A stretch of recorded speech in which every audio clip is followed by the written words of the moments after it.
आज नहीं देखिए, क्योंकि पैनल बन करके जाता है और पैनल के अंदर कई नाम होते हैं। नीचे हमारे ऑब्जर्वर भी आते हैं, ऑब्जर्वर आकर के कार्यकर्ताओं से भी बातचीत करते हैं और जिस प्रकार से जो नाम आते हैं उनके अंदर, क्योंकि सर्वोच्च जो पैनल बन करके ऊपर जाता है उसमें तो केंद्र अपने तरीके से नाम एक फाइनल होता है और एक फाइनल में चौधरी रणजीत सिंह चौटाला जी, इनका नाम फाइनल हुआ है। इनको बहुत बहुत बधाई है, शुभकामनाएं हैं। नरेंद्र मोदी जी की टीम के अंदर ये कमल का फूल लेकर के हिसार से यहाँ से जाएंगे और इन्होंने बड़े अच्छे काम किए हैं, क्योंकि पिछला अभी इस गवर्नमेंट के अंदर भी चौधरी रणजीत चौटाला जी उसमें मंत्री थे और मंत्री रहते हुए इन्होंने बहुत अच्छे कार्य किए हैं। मैं इनको बधाई भी देता हूँ। और आज आप देख रहे हैं इतनी भारी संख्या के अंदर आज जिंदल परिवार ने भारतीय जनता पार्टी की सदस्यता को ग्रहण किया है और भी बहुत सारे हमारे लोग हैं जिन्होंने भारतीय जनता पार्टी की सदस्यता को ग्रहण किया। उन सब का मैं पार्टी की आगमन पर आज पार्टी के विचार के साथ जुड़े हैं, सबका बहुत बहुत स्वागत करता हूं और आने वाले इस 25 मई को बड़े मैंडेट के साथ यहां से चौधरी रणजीत सिंह जी कमल का फूल लेकर के नरेंद्र मोदी जी के पास जाएंगे। उनको तीसरी बार कांग्रेस कितनी मजबूती मिलेगी जी? जिंदल परिवार का एक बड़ा वोट बैंक है हिसार में, आपको लगता है कि उसका फायदा मिलेगा? मैं आप को चर्चा का भी विषय है, क्योंकि आज एक तरफा हिसार के अंदर वो भारतीय जनता पार्टी की तरफ सभी लोग जा रहे हैं, उनका व्यू है। और क्योंकि नरेंद्र मोदी जी ने काम भी किए हैं, आज लोगों का जो सुने देखने को मिलता है, आज गरीब व्यक्ति तक जो लाभ पहुंचा है, मुझे ध्यान में है 4 करोड़ से ज़्यादा हाउस बना करके नरेंद्र मोदी जी ने उन माताओं बहनों को चाबियाँ सौंपने का काम किया। किसानों को 6,000 रुपये प्रधानमंत्री किसान सम्मान निधि देने का काम पहली बार नरेंद्र मोदी की सरकार ने किया। और अगर हम बात करें किसानों की सुरक्षा की, उनको प्रधानमंत्री फसल बीमा योजना के माध्यम से 11,000 करोड़ रुपया किसानों तक पहुंचाने का काम हमारी डबल इंजन की सरकार ने किया है। जबरदस्त काम ये सरकार कर रही है, डबल इंजन की सरकार कर रही है। गरीब व्यक्ति को अगर हम देखें, आयुष्मान कार्ड 5 लाख रुपए का अधिकार दिया है कि वो अपना इलाज करा सके, किसी की तरफ देखने की जरूरत नहीं है। नहीं तो इलाज कराने के लिए भी उसे देखना पड़ता था, कई बार वो अगर गंभीर बीमारी आ जाती थी इलाज नहीं करा पाता था, पैसे के अभाव के कारण वो परिवार के साथ नहीं रह पाता था। परंतु आज सर ऊंचा करके अगर अपना इलाज करा सकता है, ये नरेंद्र मोदी जी के कारण है और हमारी डबल इंजन की सरकार ने उसकी चिंता की है। चिरायु उसके अंदर जोड़ा है, चिरायु जोड़ करके हरियाणा के 125 करोड़ लोगों को इस योजना का लाभ देने का काम किया है।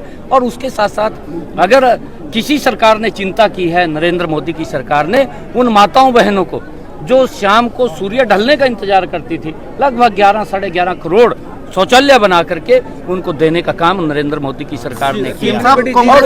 कांग्रेस के दीपक बाबरिया ने डिक्लेयर कर दिया कि कुमारी शैलजा और दीपेंद्र हुड्डा को हम मैदान में उतारेंगे, कितना इम्पैक्ट मानते हैं, क्योंकि बड़े चेहरे कांग्रेस के अपने आप में ये हैं? देखिए, जो काम कांग्रेस के समय के अंदर भ्रष्टाचार हुए हैं उससे लोग बिल्कुल वाकिफ है और उससे कोई भूले नहीं है। कांग्रेस के समय के अंदर ही मैं अभी मंच से भी बोल रहा था कि देश नहीं भूला है, देश जानता है कि गैस का सिलेंडर लेने के लिए भी 3 दिन हमें लाइन में खड़ा रहना पड़ता था। भयानक सर्दी में, बरसात में, गर्मी में क्या हालात होते थे।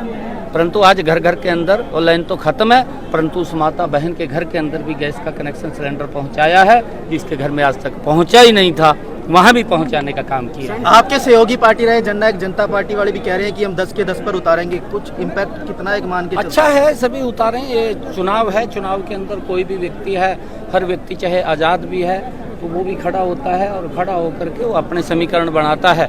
परंतु जो काम नरेंद्र मोदी जी की और मनोहर लाल जी की सरकार ने हमारे इस टेन्योर के अंदर किए हैं, वो ज़बरदस्त डबल इंजन की सरकार ने काम किए हैं और उसका लाभ नीचे तक वो मिल रहा है। लोगों के अंदर एक बड़ा उत्साह है, जोश है, क्योंकि विकसित भारत जो संकल्प यात्रा गांव-गांव के अंदर गई थी, पहली बार हमने देखा था कि उस यात्रा के माध्यम से नहीं तो कांग्रेस के लोग वोट ले लेते थे प्रलोभन दे करके और वोट लेकर के फिर गरीब व्यक्ति सरकार को ढूंढता था।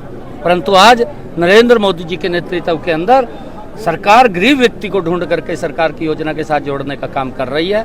लोगों के अंदर बड़ा जोश है, उत्साह है और बड़े मैंडेट के साथ मैं आपको बताना चाहता हूँ चौधरी रणजीत सिंह जी यहाँ से वोट जीतेंगे और जीत करके नरेंद्र मोदी बड़ा मार्जिन रहेगा। का जाने का कोई इम्पैक्ट आपको लगता है कि लॉस लगता है, कुछ लॉस या कोई जजपा गठबंधन टूटने से? नहीं, देखिए हमारी अलग हुए हैं, हमारी 10 की 10 लोकसभा की सीटें थी, कमल के फूल के ऊपर थी। अब भी बड़े मैंडेट के साथ 10 की 10 लोकसभा की सीटें जीती। बहुत ये परिवार की जो कल्पना की जाती है, एक परिवार होता है, माता पिता, उनके बच्चे, पति पत्नी, उनके बच्चे, उनके भाई, उनकी बहनें, उनके पिता माता, ऐसा मिलाकर के एक निजी परिवार जिसको कहते हैं। निजी परिवार स्वाभाविक है, संबंध होते हैं तो उनका एक प्रेम प्यार आपस में रहता, तो निजी परिवार की कल्पना की गई है। उसके बाद जब सामाजिक व्यवस्था में आदमी आता है, राजनीतिक व्यवस्था में आता है, उसका दायरा उससे आगे बढ़ जाता है और उस दायरे में जो जिसका दायित्व होता है, मानो किसी का हिसार शहर है तो हिसार शहर को अपना परिवार मानता है, मानो पूरा प्रदेश जिम्मे है तो अपने पूरे प्रदेश को परिवार मानता है। मैंने अभी कुछ दिन पहले प्रधानमंत्री जी की एक सभा में कह दिया, मेरा हरियाणा का परिवार जिसके 2,82,06,995 सदस्य हैं, उनकी ओर से मैं मोदी जी का स्वागत करता हूं।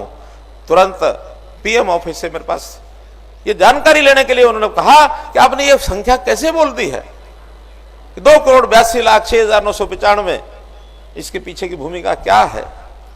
मैंने हरियाणा में शासन करते हुए बहुत से परिवर्तन किए, बदलाव किए और उस परिवर्तन के अंदर एक विषय निकाला था, परिवार पहचान पत्र। ये परिवार पहचान पत्र, पीपी फैमिली आईडी जिसको कहते हैं, हम में से किस किस का बना हुआ है। ऐसे हैं कुछ जिनका नहीं बना हुआ, नहीं बना हुआ तो कोई नहीं हाथ खड़ा कर रहा, खड़ा बना हुआ वो भी कम हाथ खड़ा कर रहे हैं। या तो मेरी बात समझ में नहीं आ रही है, संकोच है, बताना पूछना ही है, इसे कोई मतलब नहीं है बीजेपी का। कहीं आपको लगे कि हाथ खड़ा कर देंगे तो हम सारे कहीं फोटो आ जाएगा, चिंता मत करो, आप आए हैं इसी में से फोटो हो जाएगा, चिंता मत करो। आप तो इतना बताओ हमारी फैमिली आईडी किस किस की बनी हुई है, वो जरा एक हाथ खड़ा करके बताओ सब। अब इस बार थोड़ा ज्यादा हाथ खड़े हो गए। अब ये ऐसा एक सिस्टम बना है जिसके अंदर हमको हर रोज प्रातःकाल ये पता लग जाता है कि हरियाणा के आज कितने सदस्य हैं। हर नया पैदा होने वाला उसका नाम जुड़ जाता है और जो कटना होता है, भगवान को पहले जो हो गए होते हैं उनका नाम कट जाता है। तो ये हमारा एक परिवार है, प्रदेश का, एक देश का परिवार है। और कुछ तो दुनिया के लोगों को परिवार मानते हैं। एक श्लोक आता है, अयम निजा प्रोवेति, अर्थात ये मेरा है, ये तेरा है। यानी जो अपने आप को इन चीजों में बांट के रखते हैं उनकी सोच छोटी होती है। लोगों ने अकेली पार्टी को मेजोरिटी 2014 में 23 साल के बाद एक पार्टी को देश के लोगों ने चुन के आगे करा। 2019 में दूसरी बार चुना और पहले से सीट बढ़ा के दी और अब तीसरी बार ये हिंदुस्तान कुछ ही कर दे इसका कहना नहीं सकता, भारत कुछ भी कर सकता है। मुझे याद है, शायद नायब सिंह जी को तो याद नहीं हो, हमारा ज़माना पहले का था। 1977 में जब जनता पार्टी का गठन हुआ था और इमरजेंसी के खिलाफ, एक्सेसिस के खिलाफ लोगों ने एक बड़ा ज़बरदस्त वोटिंग करा था, पूरे देश में एक तरफा वोट हुआ था। तो इंग्लैंड के गार्डियन अखबार ने लिखा था कि we salute Indian people who are hungry, who are without clothes, but they are so much sincere, so much committed to the democracy। मैं हिंदी में बता रहा हूँ कि गार्डियन अखबार दुनिया का सबसे बड़ा अखबार है।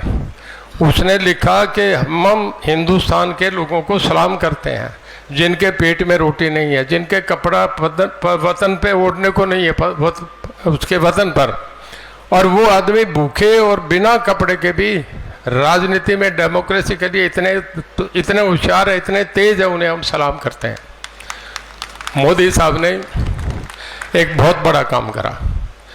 हम छोटे लोग छोटी बातें करते हैं। मुझे याद है अभी G20 सम्मेलन था, उस वक़्त हमारे मोदी साहब ने कहा हम वो नहीं बोलेंगे जो हमें पुतिन कहे, हम वो नहीं बोलेंगे जो हमें अमेरिका कहे, हम वो बोलेंगे जो हमें भारत कहेगा। ये बहुत गुर्दे की, बहुत हौसले की बात है। तो जब ऐसा सेनापति हमारा, तो फिर कहीं कमी नहीं रहनी चाहिए।